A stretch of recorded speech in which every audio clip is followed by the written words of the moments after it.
Hello, everybody. This is Steve Poulter, doing a little market wrap forecast for the week ending. It is Sunday, October 29th, turning from October to November next week.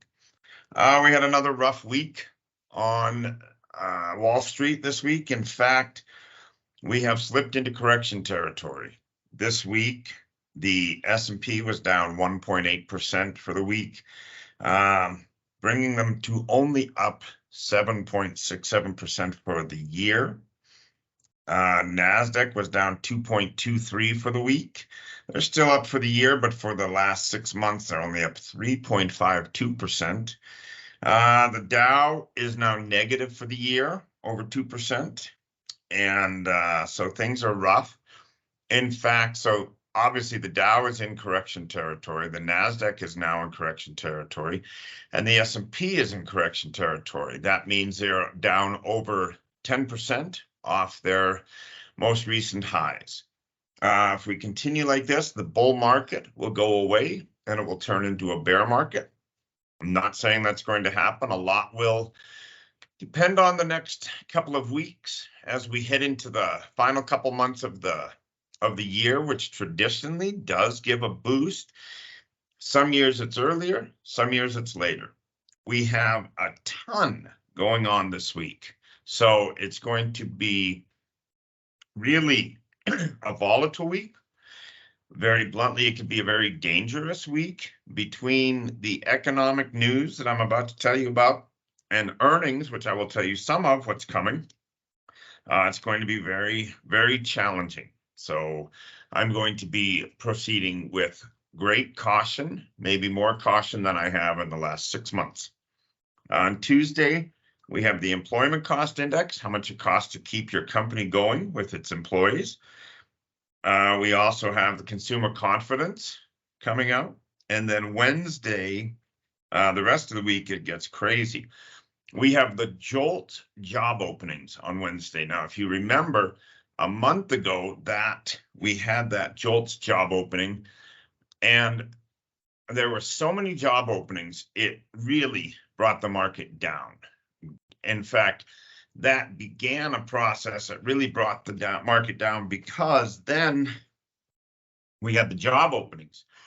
But before we get to that, on Wednesday, we also have the Feds are going to announce interest rates.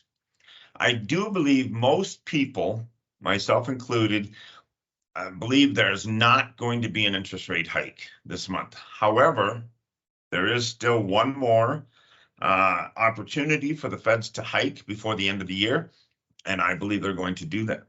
That's just my personal opinion. And then also on Wednesday, we have the ADP job figures.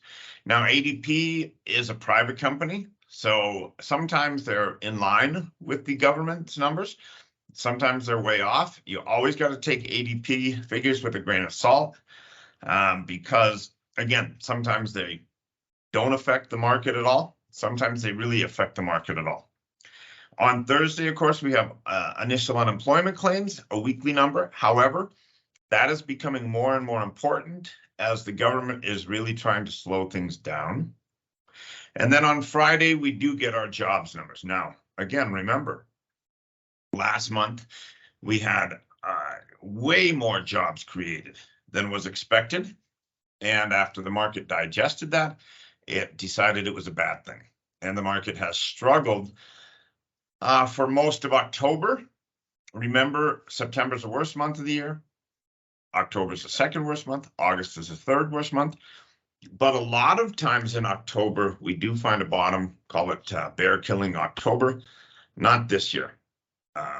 We are just continuing to struggle. I believe more and more CEOs are agreeing with what I've been saying for months, and that is that the country is in much worse shape than Wall Street will admit, meaning there's a big disconnect between the prices of stocks and what's really happening out there, because it doesn't take a genius to know if you continue to shop, if you continue to try to travel, if you continue to do anything in our society, the prices are insanely high, And then you throw into that now 2 wars going on simultaneously, and unrest and nervousness throughout the globe. It is not an easy time to be alive, much less an easy time to invest. Then, on top of that, in no particular order, no particular days, we have so many companies announcing earnings. I just wrote down some before I got sick of writing.